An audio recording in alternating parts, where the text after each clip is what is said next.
দুই শ্রেণী ব্যতীত জীবনের পরিধিটা যতটুকুই হোক, দুই শ্রেণী বলতে এক শ্রেণী বাচ্চা কলমের বিরুদ্ধে যায় না,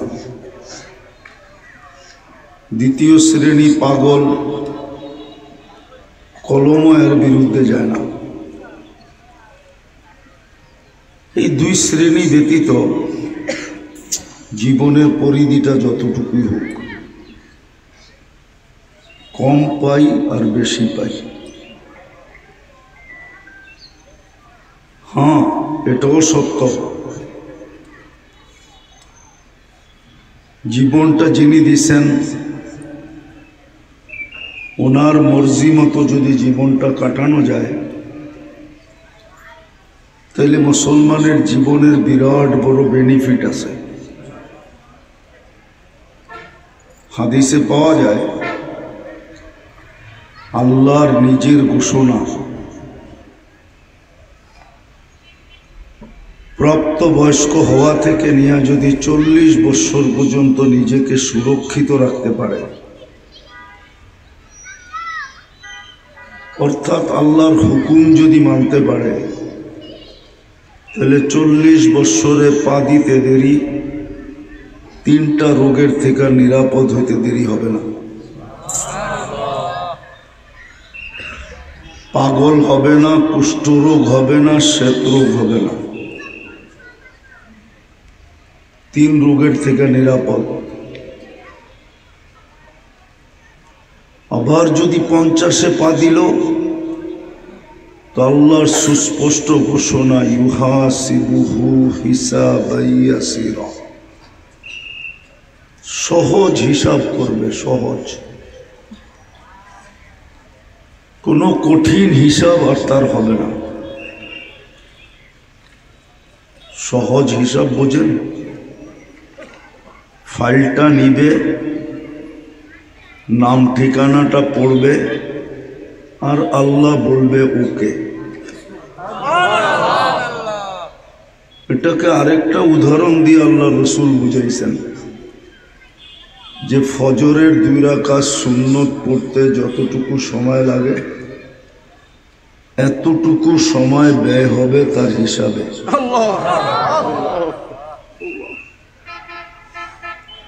60 বছরে যখন পা দিবে, যদি সুরক্ষিত করার মাধ্যমে, আল্লাহর হুকুম মানার মাধ্যমে, নবীজির তরিকা মানার মাধ্যমে, তো আহাব্বাতুল মালাইকা, কোরআনে এটা একটা ইঙ্গিতও আছে, কোরআনে এটার একটা ইঙ্গিত আছে। ফেরেশতার ভালোবাসাটা কেমন হবে?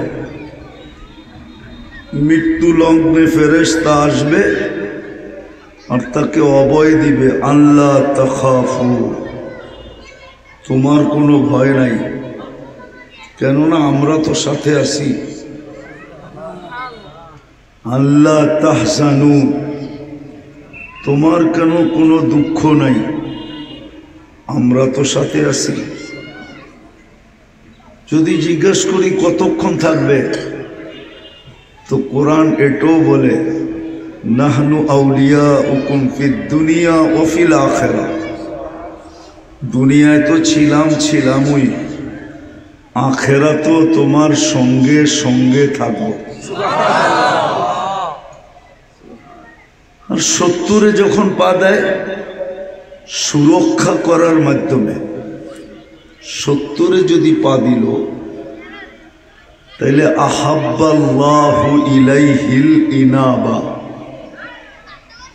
আল্লাহ তার প্রত্যাবর্তনের নিজেই আকাঙ্ক্ষী হন যে এখন আমারটা আমার কাছেই চলে আসো। আচ্ছা, যার প্রত্যাবর্তনের আকাঙ্ক্ষী স্বয়ং আল্লাহ হয়, তার আবার ভয়ের কি? তার কোনো ভয় আছে? তো 70 বছর হলে আল্লাহ তার প্রত্যাবর্তনের আকাঙ্ক্ষী হন। ইদা বালাগা 80, সুরক্ষার মাধ্যমে যখন 80-তে পা দেয় তো লাম ইউক্তাব যামবু, আর গুনাহ লেখা হয় না। বাচ্চার যেরকম গুনাহ লেখা হয় না, বোঝা গেল 80তে পা দিলে এটো বাচ্চা, এটারও আর গুনাহ লেখা হয় না। তারপরেও যদি বেঁচে থাকলো, ইদা বালাগা 90, যদি 90তে পা দিয়েই দিল, 90তে যদি পা দিল, তো আল্লাহ তার আগের পিছনের সমস্ত গুনাহকে মাফ করে দেন। এই জন্যই কথা শুরুটা ছিল দুই শ্রেণী ব্যতীত, জীবন ছোট পাই আর বড় পাই, অল্প পাই আর বেশি পাই। যেই আল্লাহর হুকুম মতো কাটাবে, একটা কথা মনে রাখি, আমরা অভ্যস্ত হয়ে গেছি বিদায়। আমরা ভাবতেছি যে আল্লাহর হুকুম মানলে মজা কম হবে, মজা, ঠিক না? কি না মনে হয় বুঝাইতে পারি না। আল্লাহর হুকুম মানলে কি হবে? জীবনের মজা, স্বাদ, এনজয় কম হবে, এটা আমরা ভাবি, ঠিক না? আসলে রব্বে কাবার কসম, এটা না, এটা ভুল। যত বেশি আল্লাহর হুকুম মানবে, তত বেশি জীবনে স্বাদ হবে, তত বেশি জীবনে মজা হবে, তত বেশি জীবনে এনজয় হবে। একটা দুটো উদাহরণ দিই, তাইলে বুঝে আসবে। আজকে জীবনে কিন্তু স্বাদ নাই, মজা নাই, এনজয় নাই। যেটাকে এনজয় বলে এটার নাম এনজয় না। আল্লাহর হুকুম মানে না বিদায়ী তো মা বাবা সন্তানের সাথে চাকরের মতো ব্যবহার করে।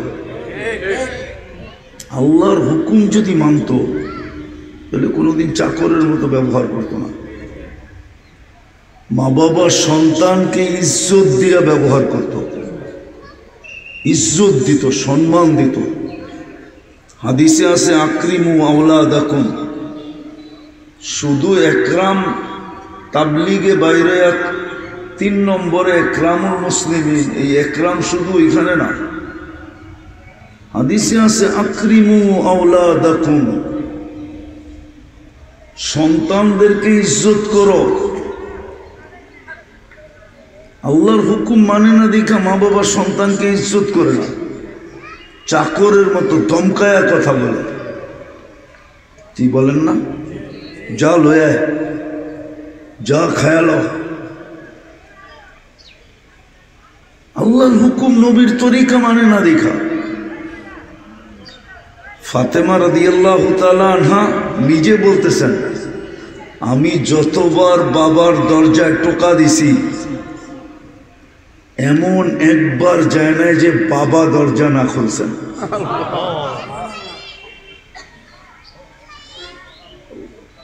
আল্লাহর রসুল ছুটে যায় দরজা খুলতেন,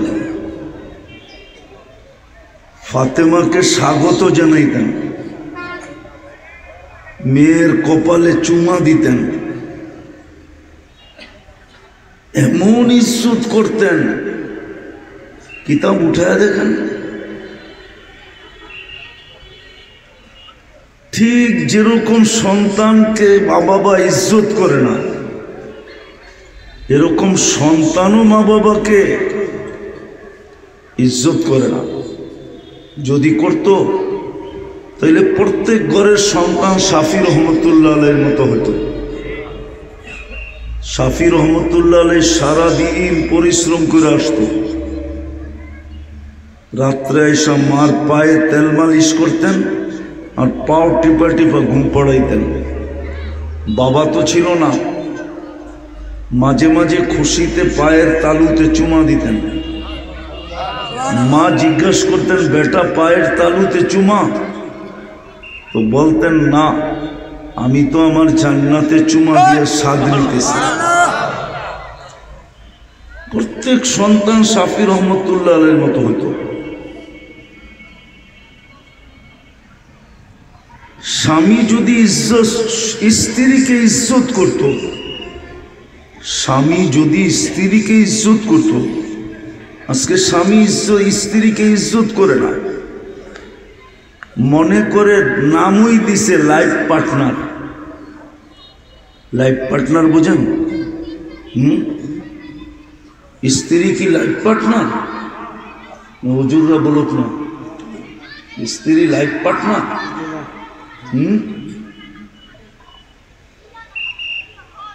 স্ত্রীকে কোরআন মর্যাদা দিছে কি, হুন্না লিবাসুল লাকুম। পোশাক ছাড়া যেরকম তুমি উলঙ্গ, স্ত্রী ছাড়াও তুমি উলঙ্গ।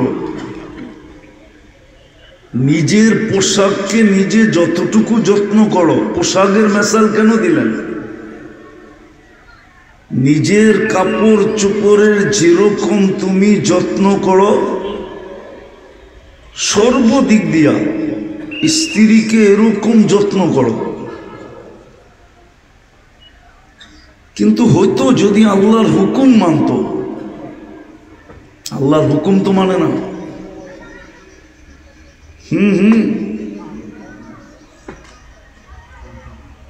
এই জন্য ওমর রাদিয়াল্লাহু তাআলা আনহুর কথা আছে, ওনার একটা কওল আছে যে স্ত্রী আর ফুল একই, স্ত্রী আর ফুল একই। ফুলের যেরকম যত্ন স্ত্রীরও এরকম যত্ন করো, কিন্তু আল্লাহর হুকুম মানলে তো করবে। আলী রাদিয়াল্লাহু তাআলা আনহু বলেন, আমি জীবনে 2 টোকা দরজায় দিই নাই, 1 টোকাতে ফাতেমা খুলে দিত। জিজ্ঞেস করতাম, ফাতেমা তুই 1 টোকায় খুলে দিলি কি করে? তুমি আসার আগে দরজায় পিঠ লাগায় দাঁড়ায় থাকি, টোকাটা যেন আমার পিঠে পড়ে। আব্বা শিখায় দিছেন। আরেকটা শোনেন, স্বামীর ওই দিনের কাহিনী, যেদিন হাসান হোসাইন জিব্বা চোষায়া, হাসান হোসাইনকে আল্লাহর রসুল জিব্বা চোষায়া খিদা নিবারণ করাইছেন, ওই দিনের কাহিনী। 3 দিনের ক্ষুধার্ত, 4র্থ দিনও চুলা জ্বলবে না, কিচ্ছু নিয়ে আসতে পারেন না। আলী রাদিয়াল্লাহু তাআলা আনহুর চেহারা মলিন। ফাতেমা রাদিয়াল্লাহু তাআলা আনহা জিজ্ঞাসা করতেছে, আলী চেহারা মলিন কেন? বলছে, আজকেও কিছু জুটে নাই। তো বলছে, শোনো আলী, ওয়াজাদনা শাকারনা লামনা জি সাবারনা, পাবো তো শুকরিয়া আদায় করব, না পাবো তো সবর করব। আর তুমি কি জানো না, দুনো অবস্থায় আল্লাহ আমাদের সাথে, আর আল্লাহ যাদের সাথে থাকে তাদের চেহারা মলিন হওয়া শোভা পায় না। তুমি হাসবে তো দরজা খুলবো, নইলে খুলবো না। তো হাইসা দিছেন, দরজা খুলছেন। তো ফাতেমা রাদিয়াল্লাহু তাআলা আনহা খুশিতে হাসতেছিলেন, অথচ 4র্থ দিনের ক্ষুধার্ত। আলী রাদিয়াল্লাহু তাআলা আনহু নিজেই বলতেছিলেন, ফাতেমা রাদিয়াল্লাহু তাআলা আনহার সিফত বলতে যায় যে খায়রুন নেসা কিভাবে হইল, তো বলতেছে, ফাতেমা সাররাত ওয়া তাবাসসামাত, ফাতেমা খুশিতে আত্মহারা ছিল আর মুস্কি মুস্কি হাসতেছিল। তো বলে, আমি দোয়া না দিয়া পারলাম না, তা আমি দোয়া দিতেছিলাম, রহিমাল্লাহু ইমরাআতান, তোর মতো মেয়েদের উপরে আল্লাহ রহমতের বৃষ্টি বর্ষণ করুক। স্বামীর কদর আজকে আমাদের সমাজে নাই। আর হাদিসের ইঙ্গিতে পাওয়া যায়, যখন স্বামীর কদর থাকবে না, তো পুরুষের মৃত্যুর হার বেড়ে যাবে।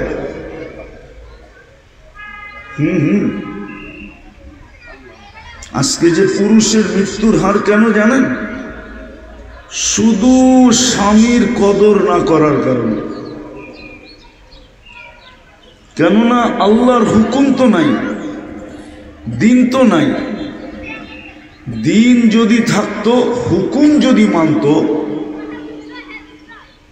এক মেয়ে আসছে আল্লাহ রসুলের কাছে যে ইয়া রসুল আল্লাহ, বিয়ের কথা পাকা, হয়তো কাল পরশু হয়ে যাবে, কিন্তু আমি তো জানি না যে স্বামীর কদর কি, আমি জানি না। আপনি আমাকে মোটা মোটা কিছু শিখায় দেন।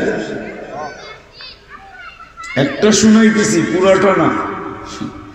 আল্লাহর রসুল বলতেছে, স্বামীর সারা গায়েও যদি ফোড়া হয় আর ফাইটা যদি চুল পুজ বাহির হইতে থাকে, আর তুই যদি জিহ্বা দিয়া চাইটা এটাকে পরিষ্কার করিস, তাইলে স্বামীর হক আদায় হবে না।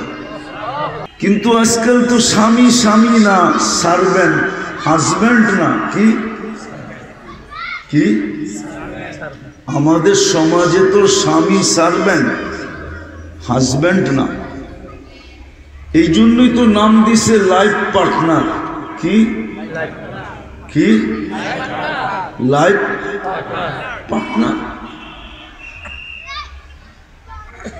এটা এই জন্য বলতেছিলাম যে দুই শ্রেণী ছাড়া জীবন যতটুকুই পাই, সময় যতটুকুই পাই, বাচ্চা আর পাগল ছাড়া, যে প্রাপ্ত বয়স্ক হয়ে গেছে, যেটাকে আমাদের ভাষায় বালেগ বলে, যতটুকুই পাই, আল্লাহর হুকুম মানা ছাড়া। এই যে যুবকরা চুলের স্টাইল করে, এটাও তো একটা এনজয়, ঠিক না? কি না, আপনারা বললেন না, ওরাই বলো, একটা এনজয় না? হ্যাঁ, চতুর্দিক থেকে চিঠি আসতেছে, আই ডট ডট ইউ, না হুজুরের রাগ হয়ে গেল। উল্টা তো মেয়েরা পিছে দিয়া যায় আর ক্রিটিসাইজ করে, কিরে বদনা কাটিং কই পাইলি, কিরে কাউয়া কাটিং কই পাইলি।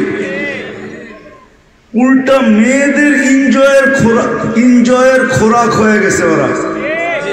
মেয়েরা পিছে দিয়া যায় আর দুটা তিনটা মিলা ওদের লোক এনজয় করতে থাকে, আর ও রুমাল তো থাকে না যাবে, কখনো মাথায় হাত দেয়, কখনো মুখে হাত দিয়া ডাকতে থাকে। বলো কে চুল কেটে কি লাভ? এটার নাম এনজয়। যেটা ক্রিটিসাইজের পাত্র হয় ওটা এনজয় হয়? এনজয় তো চিনি না, এনজয় কাকে বলে? আল্লাহর হুকুম মতো চুল কেটে দেখো কেমন এনজয় হয়। সত্য এটা। কেননা মজা, স্বাদ, এনজয়, এটা তো আল্লাহর হুকুমের ভিতরে। এটা আল্লাহর, এটার নাইলে কোরআন কেন বলবে হায়াতান তাইয়্যিবা? হায়াতান তাইয়্যিবার অর্থ বোঝেন? তোমার পছন্দের জীবন, স্বাদের জীবন দিব তোমাকে, স্বাদ, মজার জীবন দিব, মজার জীবন দিব তোমাকে, স্বাদের দিব, পছন্দের দিব। কিন্তু আফসোস তো এখানেই যে সব মানতে রাজি, কিন্তু আল্লাহর হুকুম মানতে রাজি না। অথচ কত বড় নিমক হারামের পরিচয় যে সারাদিন বুক করে কাটটা। হ্যাঁ, আমি দুই তিনটা আপনাদেরকে দেখাই, পুরো শরীর তো খোলা যাবে না, আর আসরের পরে সময়ও নাই।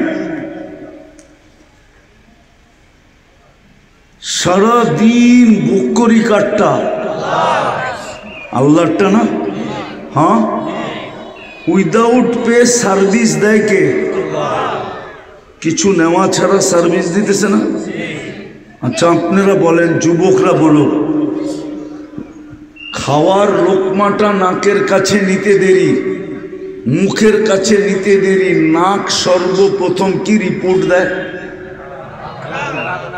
গ্রানটা ঠিক আছে কিনা, ঠিক না? ঠিক থাকলে সিগন্যাল মুখে যাবে, ঠিক না? আচ্ছা এই গ্রানটাই যদি মেশিন দিয়ে শুনতে হতো, তাহলে ডেলি ওই মেশিন প্রত্যেকের কিনতে হতো, ঠিক না? আর এটাই লোকে রাইখা রাইখা ঘুরতে হতো, ঠিক না? হতে পারতো মেশিনটা অনেক বড়, আবার হইতে পারতো ছোট, কিন্তু ব্যয় হতো কি হতো না? হ্যাঁ, চার্জ দিতে হতো, নাইলে ব্যাটারি পাল্টাইতে হতো। অনেক সময় মেশিন ভুল রিপোর্ট দিত, কিন্তু আজ পর্যন্ত নাক কি ভুল রিপোর্ট দিছে? হ্যাঁ দিছে? দেয় নাই? কারো দেয় নাই? অনবরত রিপোর্ট দিয়া যাইতেছে। আর যদি প্যাথোলজি সেন্টারে করাইতে হইতো কত বড় লাইন লাগতো। আপনি বলতেন আমি ক্ষুধার্ত বেশি, আমারটা আগে টেস্ট করে দে, ঠিক না? তখন পোয়া বারো কাদের হতো, আরে ভাই টাকার প্রশ্ন না, সংগ্রহ করে দেন। তো আধা ঘন্টার অক্সিজেন 84,000 টাকা বিল পর্যন্ত করছে মডার্ন হাসপাতাল। আপনারও তো এই দশা হইতো। এটা কি ব্যয় না? নাকে সিগন্যাল দিল মুখে যাবে, এখন জিহ্বা আবার সাত করে বলতেছে না আমার পর্যন্তই শেষ, এটা পেটে যাবে না। যদি 7টা মেশিন দিয়ে নির্ণয় করতে হইতো, বলেন কয় টাকা খরচ হইতো? অক্সিজেন যদি কিনা ব্যবহার করতে হইতো, বলেন ডেলি কয় টাকা যেত? হাফ লিটার পানি তো 20 টাকা, 1 লিটার অক্সিজেনের দাম কত হইতো? মাইনা নিলাম 40 টাকা, হাফ লিটার 20 টাকা, 1 লিটার, আচ্ছা 550 লিটার আপনি ডেলি নেন, 40 দিয়ে পূরণ দেন। ক্যালকুলেটর তো সবার কাছে আছে, দেখেন কয় টাকা হয়। আরে দেন না, ক্যালকুলেটর নাই, 550-কে 40 দিয়ে পূরণ দেন, 22,000 টাকা ডেলি অক্সিজেন কিনতে হতো। পানির দামে কিনলো, পানির দামে। শ্বাসের উপরে যদি বিল ধরতেন যে পার শ্বাস 1 পয়সা, তাহলে 1600 টাকা বিল দিতে হতো। কিডনি ডায়ালিসিসের বিল যদি ধরতেন 3000 টাকা, তো ডেলি 1,80,000 টাকা বিল দিতে হতো। 8,000 টাকা, 1,08,000 টাকা। যদি 3,000 টাকা পার ডায়ালিসিস ধরতেন, 36 বার ডায়ালিসিস করেন, তো 2 শ্রেণী ব্যতীত, বাচ্চার পাগল ব্যতীত, প্রত্যেক নারী পুরুষের জীবনের স্বাদ ছিল আল্লাহর হুকুম মানার ভিতরে। মজা ছিল, এনজয় ছিল। একটা একটা করে আপনাকে দেখানো যায়। যদি আল্লাহর হুকুম মানত, আল্লাহর হুকুম মানত, তাইলে প্রত্যেক ব্যক্তি জীবনের মজা পাইতো। মজা জানি না এই গ্রামে বাড়ি কয়টা, এই ইউনিয়নে বাড়ি কত, ইউনিয়ন বাদ দিলাম, মহল্লায় বাড়ি কত? এক একটা মহল্লা আছে না, যত বাড়ি হইতো প্রত্যেক ব্যক্তি প্রতিদিন অত আইটেম দিয়া খাইতো, যদিও এক আইটেম পাক করত না, মনে হয় বুঝাইতে পারি না। আল্লাহর রসুলের হুকুম ছিল তরকারি পাক করো তো ঝোল বেশি দিও, যেন প্রতিবেশীর ঘরে দিতে পারো। প্রতিবেশী যদি প্রতিবেশীর ঘরে আদান প্রদান করত, তাহলে যেই মহল্লায় 100 ঘর আছে এক আইটেম পাক করত, কিন্তু খাওয়ার সময় সবাই 100 আইটেম দিয়া খাইত। যদি আল্লাহর হুকুম থাকতো, হুকুম তো নাই। এই যে রমজান আসতেছে, ঠিক না?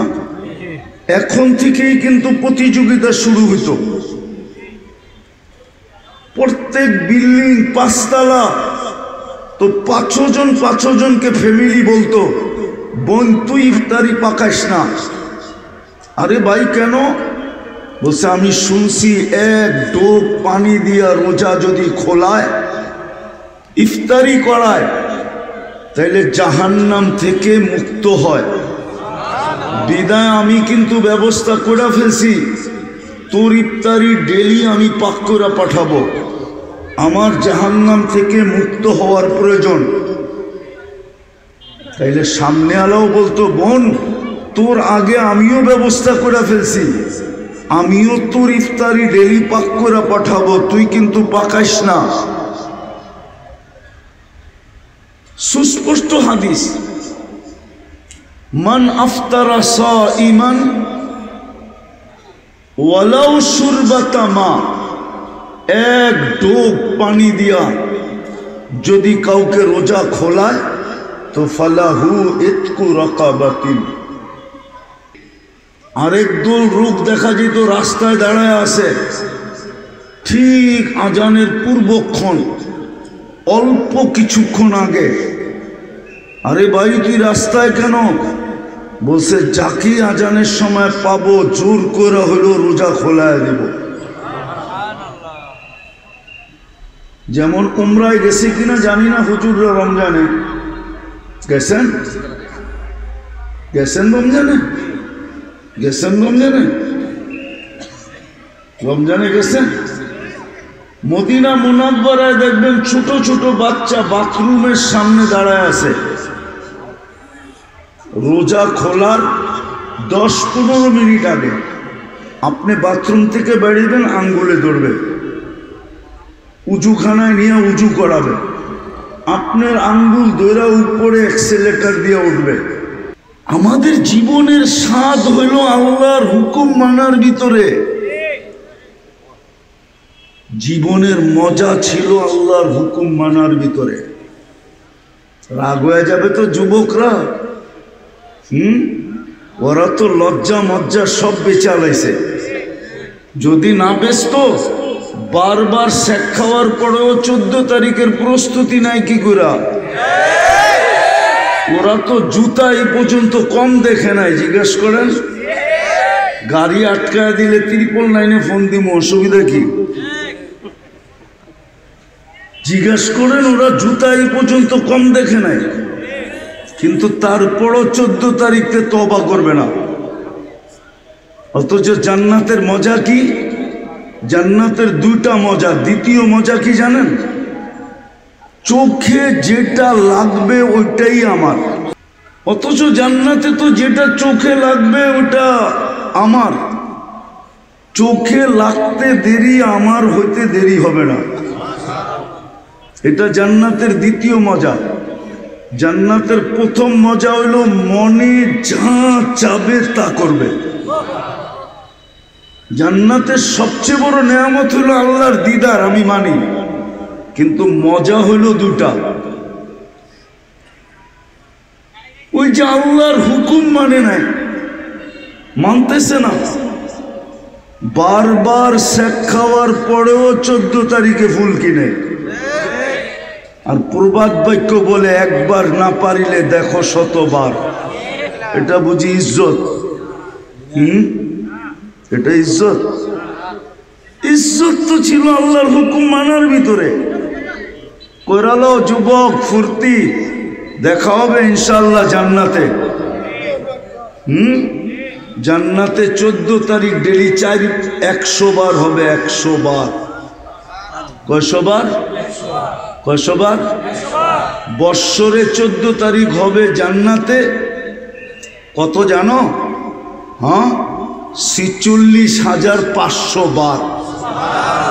ডেলি 100 হিসাব করলাম।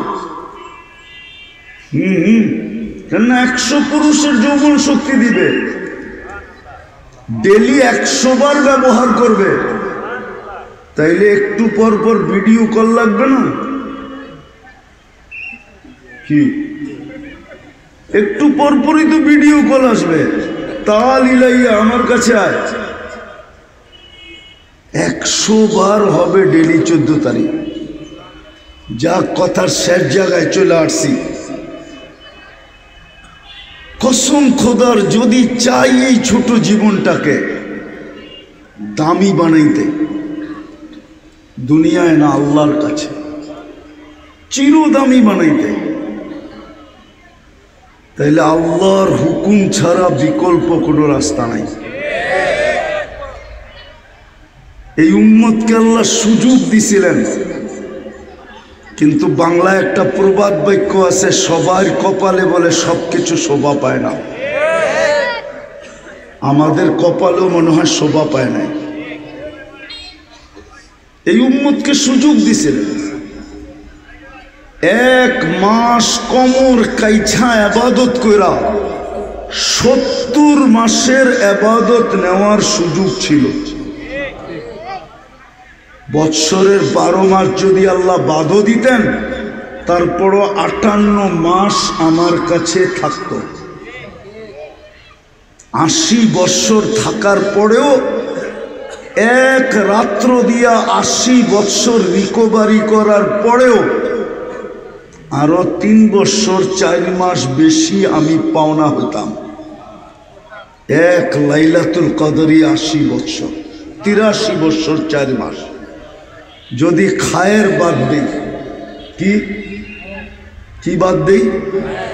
খায়ের আল্লাহ কেন বলছে? এটা হুজুর গদিকে দেখা বলছে, কেননা হুজুররা প্রশ্ন করবে, আল্লাহ 83 বৎসর 4 মাস, তো 83 বৎসর ভিতরে আরো তো 83টা লাইলাতুল কদর আছে, প্রত্যেকটা আবার 83 বৎসর, ওটার ভিতরে আবার 83টা লাইলাতুল কদর। তো আল্লাহ এক শব্দ দিয়ে হুজুরদেরকে জবাব দিছে, খায়রুম মিন আলফি শাহর। খায়রুম মিন আলফি শাহর। খায়র হুজুর করে বলছে, তোরা যতই মানতে কি কায়দা বাড়ি করবি, এগুলা সব সহ আরো 1000 মাস। আমি খায়ের বাদ দিয়া বললাম, ছিল সুযোগ দিছিলেন আল্লাহ এই উম্মতকে। শাবান কিন্তু এটার প্রস্তুতি ছিল, সারাদিন সুযোগ দিতেছেন এই উম্মতকে। নাইলে কোন উম্মতের জন্য তো আল্লাহ বলেন নাই, কোন উম্মতের কিতাবে এই হাদিস পাওয়া যায় না, শুধু আমাদের কিতাবে এই হাদিস পাওয়া যায়। ইয়াবসুতু ইয়াদাহু নাহারান হাত্তা ইয়াতুবা মাসিআল লাইল। রাতের অন্ধকারকে সুযোগ মনে করা যে সারা রাত্র গুনায় ডুবা ছিল, আল্লাহ বলে তোর জন্য সারা দিন হাত প্রসারিত করে আসি, হাতে হাত দিতে দেরি, তোকে বুকে লাগাইতে দেরি করব না, তওবা করতে দেরি, বন্ধু বানাইতে দেরি করব না। ইয়াতুবু ফানা হাবিবুহুম, তওবা করতে দেরি, আমি বন্ধু হতে দেরি হবে না। অথচ আদম আলাইহিস সালাম কি বলতেছে? একটা ভুল করলাম, 350 বৎসর কাঁদাইলেন, তারপরে মাফ করলেন। অথচ আমি প্রথম মানুষ, প্রথম নবী, প্রথম রসুল, উম্মতে মুহাম্মদীর সাথে আল্লাহর এরকম কি পীড়িত, এরকম কি ভালোবাসা, এরকম কি মোহাব্বত। রাত্রে সারা রাত্র গুনাহ করবে, সকালবেলা উনি হাত পাইতা বৈশা আছে যে হাতে হাত দে তোকে বুকে লাগাই, তওবা কর আমি বুকে লাগাই। বরং রাত্রেরটা দেখলে তো আরো আশ্চর্য মনে হয়। রাতের এক প্রান্ত পর্যন্ত, এক সময় পর্যন্ত হাত প্রসারিত রাখেন, যে হাতে হাত দিয়া যেন তওবা করে। সেটা হলো 3 ভাগের 1 ভাগ। যখন 3 ভাগের 1 ভাগ চলে যায় তো নিজেই দুনিয়ার সাদে নাইমা আসে। হুজুরদের সামনে বলতেছি, জানি না মানবে কি মানবে না। আল্লাহ মনে হয় নিজেই সইতে পারেন না, যে হাত দেওয়াটা সইতে পারেন না, বরং প্রথম সাদে আইসা ডাকতে থাকেন, হাল মিম মুস্তাগফির, হাল মিম মুস্তাগফির, হাল মিম মুস্তাগফির, হাল মিম মুস্তাগফির, হাল মিম মুস্তাগফির। কে আসিস মাপ চাবি, কে আসিস মাপ চাবি, কে আসিস মাপ চাবি, কে আসিস মাপ চাবি। আমি চলে আসছি, জলদি হাত দে, আমি মাফ করতে দেরি করব না। সুযোগ তো দিছিলেন, কাজে তো লাগায় না। 80 বৎসরের জন্য তো 1 রাত্রই জরুরি যথেষ্ট ছিল, 12 মাসের জন্য তো 1 মাসেই যথেষ্ট ছিল। তো মোটা কথা হলো মেরে দোস্ত, ভালো মতে বোঝেন, দীর্ঘ সময় পর্যন্ত কথা চলতে থাকবে। 2 শ্রেণী ব্যতীত, পাগল আর বাচ্চা ব্যতীত, জীবন যতটুকুই পাই না কেন, এটাকে যদি দামি বানাইতে চাই, ওই মজার জীবন যদি পাইতে চাই, যেটা 2টা দেখাইলাম, মন যা চাবে তা মিলবে, চোখে যা লাগবে তা আমার হবে। এই 2 মজা দিবে 4 নিয়ামত দিয়া, 4 নিয়ামত দিয়া তারপরে 2 মজা দিবে। নিয়ামত আগে 4টা দিবে, তারপরে মজার জিনিস 2টা দিবে, যেন মজা কোনোদিন না ফুরায়, স্বাদ যেন কোনোদিন না ফুরায়। এই জন্যই জান্নাতে 4টা নিয়ামত দিবে চিরদিনের জন্য। আনতাহইয়া ফালা তামুতু আবাদা, চিরদিন জীবিত, কোনোদিন মৌত হবে না। আনতাসিহু ফালা তামরাজু আবাদা, চিরদিন সুস্থ, কোনোদিন অসুস্থ হবে না। আনতাশিব্বু ফালা তাহরামু আবাদা, চিরদিন যুবক, যৌবন, বৃদ্ধ কোনোদিন হবে না। আনতানআমু ফালা তাইআসু আবাদা, চিরদিন নিয়ামত বাড়বে, কোনোদিন কমবে না। এই 4 নিয়ামত দেওয়ার পরে 2টা মজা দিবে, যা চাবে তা মিলবে। চোখে যেটা লাগবে ওটা কার হবে? বলো না যুবক, কার হবে? আমার। আজকে বেশি দেখলে জুতা দেখায়, ওইখানে জুতা দেখাবে না। চোখে লাগতে দেরি, তোমার বুকে লাগতে দেরি করবে না। এই জন্য চলো আল্লাহর হুকুমের উপরে উঠি। আর আল্লাহর হুকুম সাধ্যের বাহিরে না। বললাম না, দুনিয়ার এরকম কোন সিজন নাই 1 সিজন কামায়া 83 বৎসর খাবে, এরকম কোন সিজন দুনিয়াতে নাই। কিন্তু আল্লাহর হুকুমের ভিতরে এই সিজন আছে। লাইলাতুল কদর ধরতে পারলে 83 বৎসরের রিকভারি করার পরেও 4 মাস হাতে থেকে যাবে। ওই পাওনাই যদি জান্নাতে পাওয়া যায়, তাইলে কোটি লাল আর কিছু জীবনভর প্রয়োজন হবে না। এই জন্য আসেন আল্লাহর হুকুমকে গলা লাগাই। 2 কদম দিয়েই যেন আপনি জান্নাত নিতে পারেন, 2 কদম দিয়েই যেন আপনি জীবনের মজাটা লুটা নিতে পারেন। কারণ হাদিসে আছে, মান জাআলা বাইতাল্লাহি বাইতাহু কাফফালাল্লাহু লাহুর রাহা। তারপরে আছে রহমা। আল্লাহ বলেন, তুই আমার ঘরে যত বেশি আসবি তোর সুখের দায়িত্বভার আমি তত বেশি নিব। জান্নাতের চাবি তোর হাতে উঠায় দেব। আপনার যেন কষ্ট না হয়, দূরে যেন হাঁটতে না হয়, দূরে যেন যাইতে না হয়, এই জন্য প্রত্যেক মহল্লায় মহল্লায় আল্লাহ নিজের ঘর বানায় দিছেন। এমনকি কোনো কি বলে কন্ডিশনও দেন নাই যে আমার ঘর বিল্ডিং না হইলে চলবো না। এতটুক পর্যন্ত কন্ডিশন দিছেন, খালি তুই জায়গাটা নির্ধারিত করা, চারদিকে চারটা সুতা লাগায়া একটা জায়নামাজ লাগায়া দিয়া নামাজ পড়া শুরু করলি আমি মেনে নিব। কোনো কন্ডিশন দেন নাই। অথচ বলেন কয়জনের নামাজ পড়ি? শতকরা 90 জন নামাজ পড়ে না। আমি বললে তো মানবেন না, কিন্তু সত্য এটাই। মসজিদ চিৎকার দিতেছে আল্লাহ মুসল্লি নাই। তোর ঘর এরকম জঙ্গলে রেখা দিলি, তোর ঘর এরকম গ্রামে রেখা দিলি, নামাজি তো নাই, মুসল্লি তো নাই। মসজিদ চিৎকার দিতেছে, চিৎকার, জমিন চিৎকার দিতেছে, আল্লাহ তুই আমাকে অনুমতি দেস না। পেশাব করে, পায়খানা করে, পাইলিং করে, সাইলিং করে, বিল্ডিং করে, সিল্লিং করে সব মাইনা নিতেছি। মালিক 24 ঘন্টার নাফরমানি মানি তো মানি কি কইরা? শুধু নাফরমানি তো না, তুই ডাকিস তারপরও তো আসে না, তারপরও তো নামাজ পড়ে না। আমি এটা মাইনা নেই তো নেই কি কইরা?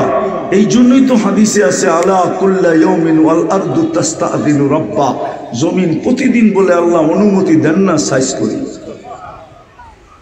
আসেন তওবা করি। এক রমজান দিয়া অতীতের সমস্ত ফরজ সুন্নত রিকভারি করা যায়। আসেন আজকের থেকে তওবা করে প্রতিজ্ঞা করি, যদি জীবনের স্বাদ নিতে চান, মজা নিতে চান, এনজয় করতে চান, আর যদি তা না চান তাহলে যেরকম আছেন চলতে থাকবে, জীবনের প্রদীপ নিভা যাবে। কিন্তু সত্য এটা, প্রত্যেকটা লবণের দানার হিসাব দিতে হবে। কেননা বুক করতেছি আল্লাহটা। করবেন তওবা? কে কে করব দেখি? তাইলে বলে দেন আল্লাহ অতীত থেকে তওবা করলাম, আপনি আমাদের তওবা কবুল করেন। কমসে কম 3টা কামের অভ্যাস করেন। ডেলি 2 বেলা আল্লাহর কাছে তওবা করেন। ঘুমানোর আগে পাওয়া যাবে এই সোনার গায়ে বহুত মহিলা এখনো আঁচল দিয়ে চোখের পানি মুছে, আর দেখা হইলেই বলে লোকটা ঘুমাইলো আর উঠল না। বাবা পাওয়া যাবে যে চোখের পানি মুছে আর বলে ছেলেটা ঘুমাইলো আর উঠল না। সন্তান পাওয়া যাবে চিৎকার দেয়, বাবা ঘুমাইলো আর উঠল না। বিদায় ঘুমের আগে ডেলি আল্লাহর কাছে হাত 2টা উঠায়া ঘুমান। শুধু মুখ দিয়ে এতটুক বলেন আল্লাহ আমি তওবা করে ঘুমাইলাম। পারবেন না? ঘুমের থেকে উঠে তওবা করেন। হতে পারে সূর্যটা ডোবা নাও দেখতে পারেন। তৃতীয়, আজকের থেকে কোরআনটাকে ডেলি একবার চুমা দেন।